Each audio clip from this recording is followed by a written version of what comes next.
Welcome on in, golf fans. It's your boy Gsluke here with a Ryder Cup preview for DFS this week. We'll go through some of the strategy involved with building lineups for this electric event and go through some of the ways that you can build your lineups to hopefully find yourself towards some of the top of those GPPs. While normally we break these videos down into core plays, value plays, etc., we have such a limited field this week in such a unique format that I think we kind of got to do it all in one video. So we're going to make sure you know exactly how DFS works for the Ryder Cup, but on top of that, also giving you a few different ways to think about the slate to go out there and build your own set of lineups. So a lot to get into here with this week. Let's go out there and go into the process here for this electric, fun, one-of-a-kind event out here for the Ryder Cup. In a lot of ways, you can think about a Ryder Cup slate kind of like an NFL showdown slate. Not only do we have the captain slot where you're going to get 1.5x times the points and salary at that position, but you also have some correlation in game scripts you kind of want to think about as well. So we'll talk about all the specifics there, but unlike a traditional golf slate where we're looking to get a 6 of 6, perhaps, 3 of that top 10, something along those lines, it's a little bit more specific when it comes to the Ryder Cup. With only 24 players, you gotta have pretty much the nuts to go out there and win a GPP this week. So we'll talk about a few different ways that you can get to that outcome. But first things first, what is Ryder Cup DFS? Well, unlike traditional DFS, it all comes down to holes won and matches won, right? We're not playing a stroke play event. There's not such a thing as a really birdie or an eagle out there. While there's going to be birdies and eagles made in principle, and when it comes to the actual stat keeping, it's all about whether you have the hole, go out there, win. There can be a 3-hole winning streak, just like you could have a 3-hole birdie streak out there. So the scoring, though it's not exactly like what we have for traditional DFS, it exactly mirrors it.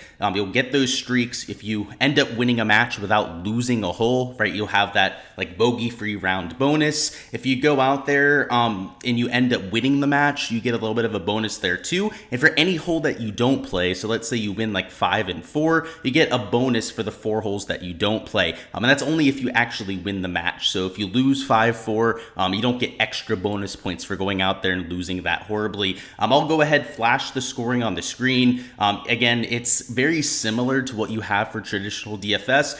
Just looking at it from the holes won and lost perspective. When you're going out there and trying to win in large field GPPs, you essentially need the 6 top scorers, right? The guys that have the most regular points when it comes to the Ryder Cup.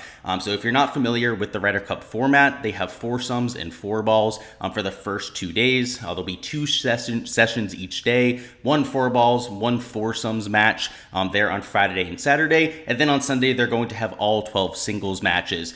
4 balls is going to be like your best ball format. There are 4 balls out there with the group. Your best score from each team right out of the 2 balls is the one that you're going to choose for your scorecard. Whereas for sums, you only have 1 ball between the 2 pairings. And it's the alternate shot format that is much more difficult than what you have for best ball. So you play through all the different slates to go out there, have the best DFS lineup. You need the guys that win like 3.5, 4 matches across the 5 holes. And if somebody goes out there and sweeps all 5 slates, like we had for Jordan Spieth at the President's Cup, you're certainly going to have that as well. So that's the premise there. You need the players that are playing the best if you really want to simplify it there. But a few other things that we want to consider. So game script, right? If you're going to go out there and you're going to play lineups this week, you probably want to have a little bit of a script in mind when you're building lineups. And this is where you see a huge parallel between the NFL DFS side and then what you're going to have here for the Ryder Cup. If you envision a Euro onslaught, right, them winning by 5-6 points, right, you want to have 4 or 5 of them in your lineup. If you think the US is going to go out there, repeat whistling straights, right, go out there, dominate for most of the golf tournament, well, you probably want to have 4 or 5 Americans in your lineup. And if you're somebody that thinks that a group of like Xander Cantlay or a Jordan Spieth, JT, or even over on the European side, you think one of those super groups, right, goes out there and absolutely trounces the field, then you probably want to play one of those guys at captain, right? Because maybe they go out there and they get all 5 of those points. You have to be thinking about your script when you're going out there and building these lineups, or else you're just going to be randomly clicking names. And if you look at some of the winning lineups from Whistling Straits, you see that they certainly were favored towards the US side. You had a few guys from the European side that you just had to mix in, especially when it came to the pricing, but even 6-0 USA lineups, which are legal, right? It's not like you have to play somebody from each team. It's not like an NFL DFS slate where you have to have like one player from the Vikings. Even if you want 6 players from the Bears, you have to mix in somebody from the other team. It's not like this here. You can play all 6 US players if you want to, and it'll let you submit that kind of lineup. You can take it as far as you want to when it comes to script. If you think it's going to be a tie, you think it's going to be a relatively close affair, right? You could take a 3-3. It's very much so like one of those showdown slates I was mentioning before. But on top of that, not just the game script side, you also have correlation that you can work with. So kind of like in DFS, where if you're taking, let's say, like a receiver at captain, you often want to pair him with the quarterback because, a receiver gets to the optimal captain by scoring a touchdown, sometimes 2 in one of those type of game scripts. And that oftentimes brings the quarterback along with them, right? Even if the receiver is slightly outscoring that quarterback. You could have that same kind of correlation here, right? If we have somebody like a Scotty Sam Burns that we're pretty sure is going to be a pairing out there, well, maybe you want to have them in all their lineups together, right? Or at least most of your lineups with a Scotty or a Sam Burns, you want to have the other player mixed in. With Patrick Cantlay, we know that he's going to be paired up with Xander, right? They're a little bit expensive between the two, but you probably want to pair them up as much as humanly possible. So we're going to spend a lot of time talking about the projected pairings because the correlation is really where you're going to win or lose this week. It's where you're going to generate most of your EV, but you have to be thinking in this kind of manner. We spend a lot of time, right, talking through the details here because it matters. That's all this week is about. It is not about who you play this week. It is about how you play them. And if you're playing 150 lineups, you 100% can play all 24 players. You can generate lineups with all the player pool here, all 12 players from both teams. You just need to have roles set. If you're going to build by hand, which I would actually recommend for a week like this, just you need to be thinking about the different game scripts that you're playing. So a few things to start. The game script angle. I am definitely on the European side. I already have a bet in. I got home late yesterday around midnight out there from Las Vegas. Put a huge bet out there on the European side. First night I was there, got plus 140 on them. And at a few books, they're back to even money. So clearly a lot of people have jumped on the European side. US hasn't won on European soil in over 30 years. I think that the tie bet, if you're just taking it from like the pure money line perspective, is probably live for this golf tournament too. But if you're going to do to raise the trophy kind of thing, I would still even consider taking Europe. So just that home field advantage is not just generated from the fans. You have all the course setup stuff that all the analytics nerds over there on the European team seemingly take huge advantage out of. They have Eduardo Molinari. They have a whole team of data analysts working over there for the European Ryder Cup team. And that showed, especially back there in 2018. There was a huge advantage for the European side just based on course setup, and it looks like it's going to happen this time around. Le Golf National, where they played in 2018, is extremely similar to the golf course that we have here with Marco Simone. It's really tough off the tee. You have long, like 3-4 foot tall grass, about 5 to 10 yards off the fairways. And that's how the Europeans went out there and won in 2018, right? And won in pretty convincing fashion.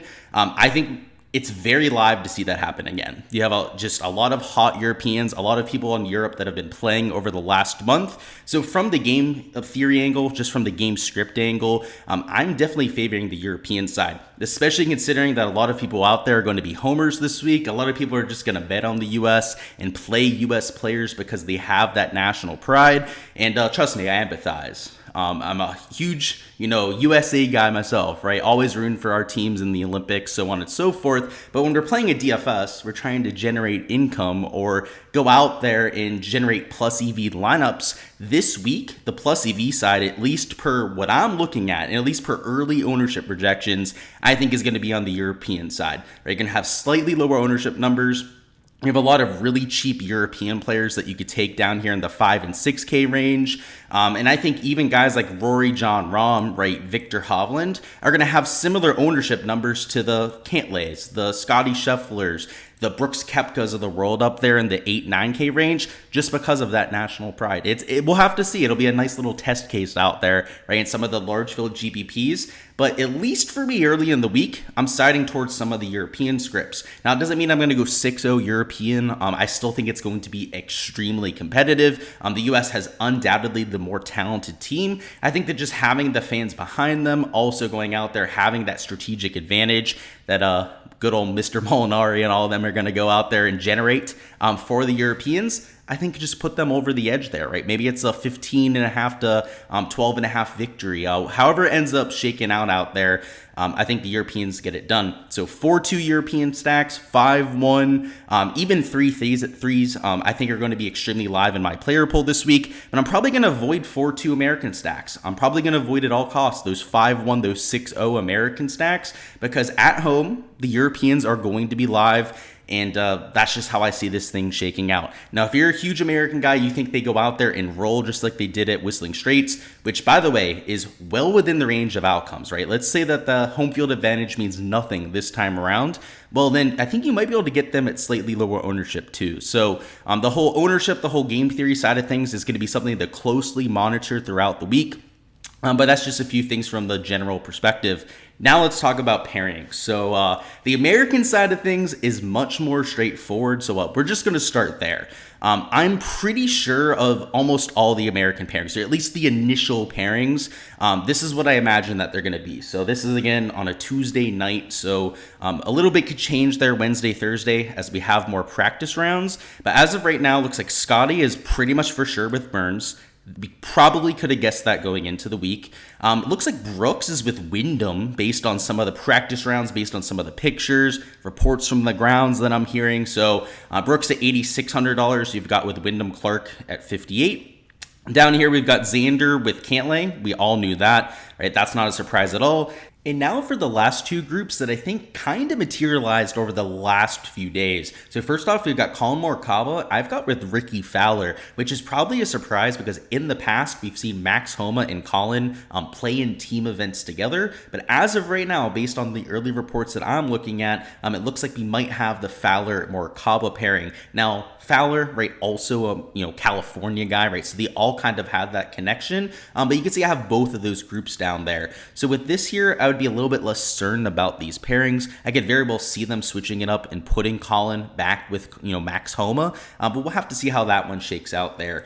So with Max Homa, I've got him with Brian Harman right now. So rather than being with Collin Morikawa, the early reports, just based on some of the practice pairings, again, some of the people watching people interacting on the golf course, looks like it might be Max Homa and Brian Harman there. We got Ricky with Morikawa, I mentioned that. I kind of thought he might be with Wyndham Clark, so I've got him down on there. JT and Spieth are almost a for sure group, right? You can kind of book that right now. I don't really anticipate them getting, shaken up, right? Unless they have a horrible performance in the first matchup. Same Burns with Scotty, and we got Brian Harman with Homa, and I thought he might be with Brooks Koepka, so I put him down as a question mark down there. But outside of those last few groups, really it's kind of set in stone, right? Like we know the Scotty Burns thing, we know about Cantlay and Xander, right? There's almost no chance that they're not paired up together. And then I guess the one real surprise, right, is what's going to happen with Morikawa and potentially Max Homa getting split up out there. But I could see any one of those combinations working out. So when you're building your lineups, you want to keep that in mind, right? Especially with like that Scotty Burns pairing, especially with the Cantlay Xander pairing. If you're playing one of those options and you really think they're going to get like 4 or 5 points, well, there's a good chance that they're going to play almost every single slate, right? They like to ride the hot hand. They like to give the guys that are having the best performances a chance to go out there and continue that, right? If you win like 5 and 4, right, there's almost 100% chance that you're going to get matched up with the same guy and put back out there. So your fantasy ceiling performances, usually even from like just the first round, right, usually end up lasting through the 4 team slates that you have out there. So you definitely want to take advantage of that correlation where you can. All right, and now for the European side, which honestly is a much more difficult puzzle to break apart. Unlike the Americans that have been a lot more transparent about what to expect in terms of the pairings, the Europeans pretty much haven't said a peep, right? There hasn't been many reports, many leaks about what to expect there on that side. And on top of that, you have a lot of new faces to the European team that complicate things a lot more, right? Unlike the Americans that are almost all returning players, you have a few newcomers, right? Wyndham Clark, Brian Harman, right? The most notable out of the bunch there. On the European side, we've got Auberg, we've got McIntyre, Hogard out there, who we haven't seen out there in Ryder Cup play. Guys that are stalwarts like Lowry, Justin Rose. You could throw Matt Fitzpatrick into that bucket. but without typical partners, right? Without players that we see them playing with in every single Ryder Cup. So when it comes to the pairings, there are a few that I have down as ideas, but none that are set in stone. So on Wednesday, we're going to have to look at the practice list. At Thursday, same thing, right? We're going to have to take a look at who's paired together for that first session there on Friday. It's going to give us a lot of intel to work with. And at least for me, right, especially somebody so heavy on the Europeans, this is where I'm going to spend all of my research and all of my time this week, is figuring out these potential pairings. Because if I want to attack what I think is the winning side in the Europeans, I'm going to have to be able to stack them correctly. And I think, unlike the Americans, I'm going to be a little bit more willing to mix it up on the European side, because I think that even if they have success early, you might see Captain Luke Donald switch it up a little bit. You've seen the Europeans do that in the past, from format to format. So from like foursomes out there to four ball, you've seen them go out there and change their strategy, change their pairings, because they know it's a different format, right? And teams don't have to have the same composition for different types of games that they're playing. So they're all about the analytics. Told you about the course setup angle before. They do that with the pairings as well. So everything's going to be optimized out there, makes them a little bit more unpredictable. And that's also why we don't know their pairings, right? That's by design. Right? There's a good reason that they've hidden all that information from us. It's so that the Americans can't go out there and anticipate those kind of matchups. So just for a few ideas, Rory with Lowry just makes so much sense. I have Rory on there again. I'm not sure who they're going to put him with, right? So I've put Rory there and a question mark there. No idea who the potential other pairings could be. Jon Rahm, I've got potentially with Tyrrell Hatton. I've heard a few rumblings about that, but also quite a bit of an unknown. Viktor Hovland was practicing with Aberg today, so that's interesting. Also probably has another potential partner out there. Tommy Fleetwood, I could see being matched up with Sepp Straka, potentially with Shane Lowry. We've seen that in the past. Down here with Tyrrell Hatton, I've got Jon Rahm there, but also quite a bit of an unknown. Matt Fitzpatrick could be with really any one of a Justin Rose, Nicolai Højgaard, or Robert McIntyre. Aberg, right, like we mentioned, was playing with Hovland today. But again, we have to really look at those Wednesday, Thursday practice rounds. I think they're going to give us a lot of info, right? If we see Aberg playing with Hovland for 2 out of the 3 days, right, it's probably a pretty big tip of the hand for what to expect there on Friday. Justin Rose, very much so an unknown. Shane Lowry here, very much so an unknown too. I do think that Rory pairing is the one that I think makes the most sense, but I wouldn't be surprised if on Friday we saw him out there with Tommy Fleetwood as well. Højgaard unknown, same thing with Sepp Straka. The reason why I'm, have him there with Tommy Fleetwood is just some of the reports from the course today, right? They were matched up with the pairings. They were out there, seemingly had a pretty good relationship out there on the golf course. We'll have to see if any of that materializes. So for the Americans, I think a little bit more straightforward to stack them, right? If you're somebody that thinks it's going to be an American onslaught, which I think might be one of the lower owned scripts that you could play this week, it's pretty easy to make your stacks, right? You know who to play together. You know there's going to be a few super groups, right? Like that Xander and Cantlay group, and go out there and take advantage of it. In terms of modeling, my model loves Viktor Hovland, right? Had an electric end to the year, so that's not a surprise. Xander Schauffele models really well for Marco Simone. We have Rory McIlroy, who's played there before, who models pretty well. And in terms of course history, Robert McIntyre won at Marco Simone this year, back in 2022, the last time they played it on the DP World Tour. So that is of note. Nicolai Højgaard's also won at this golf course. I believe of the players on the Euro side, so of the 12, 7 of them have a top 8 finish. So that's another reason that I really like Europe at this year Ryder Cup, is because they have that experience. They played so well at this golf course, and the European Tour has been going on the last 3-4 weeks, right? A lot of the players on Team Europe have been playing golf professionally over the last month or so and playing pretty damn good golf themselves, I must say. As somebody that's been betting over there on Prize Picks Underdog over there for those events, keeping track of all of that, they've got the form, they've got the momentum, right? I mean, Aberg won a golf tournament over those last 3 events. That's the way that I see the Ryder Cup going. It doesn't mean that that's how you have to see it going, right? Just pick a script and go with it with your lineups, right? If you can build 150 lineups like I am, right, in large field GPPs that are all on the same kind of script, well, you're going to cover a bunch of different outcomes, right? And for me, maybe I don't play the entire player pool, right? I mentioned potentially taking all 24 players. Now, if I'm going with a European onslaught, right, I probably don't need everyone on the American team. But there's probably going to be a bunch of them, right? Mixing in as the 1-2 American players that I'm taking in those kind of lineups. So it depends on what kind of contest you're entering, right? Kind of risk tolerance that you have. But just know that you have to build lineups a little bit differently when it comes to a cup kind of format. Alrighty guys, that is all I've got for the Ryder Cup preview. Before you hopping out of here, go ahead, smash that like button for me, and also comment down below who you've got winning the damn thing this week. And on top of that, whoever's able to guess the correct score and winner for this week, I'm gonna go out there and give a free month to my Patreon. So of course guys, if you're looking for all the projections that you see in my videos, right, it's on there on the Patreon page, post props, DFS stuff for main slate and showdown, both for golf and for football. And you will get a free month of that this week if you can go out there and again guess the exact score of the Ryder Cup and who you've got winning it. So for me, I'm gonna go with 16.5 points for Team Europe. So not a huge victory for them, but a pretty decent victory right out there for the Ryder Cup. And that's what I'll take for my guess out there. If I win with my guess, I don't know what I get out there, but for anyone else out there, if you're able to get that correct score as well, you'll get that free month. And if multiple people guess the same score and end up getting it right, you're all gonna win that free month. So I was thinking about before making it the first person to guess, so you kind of had to like claim your score, but we'll open it up, right? If a lot of people guess that it's going to be a tie and it ends in a tie, well, you're all going to get that free month of the Patreon. But until then, guys, appreciate all the support here on the channel. Make sure to enter the giveaway before you hop on out of here. And best of luck with all of those DFS lineups this week. We'll be doing a live stream on Wednesday, so make sure to stop on by then with any questions that you have. We'll be going through some of the weather, some of the potential pods that we'll have. And just thinking about it, we're probably going to do it on Thursday night, not on Wednesday night this week. Just a little bit closer to lock, right? Make sure we have all the information that we need to work with before lock there Friday at like 1, 2 a.m. Can't wait for it. Obviously, I have my bets in on Team Europe.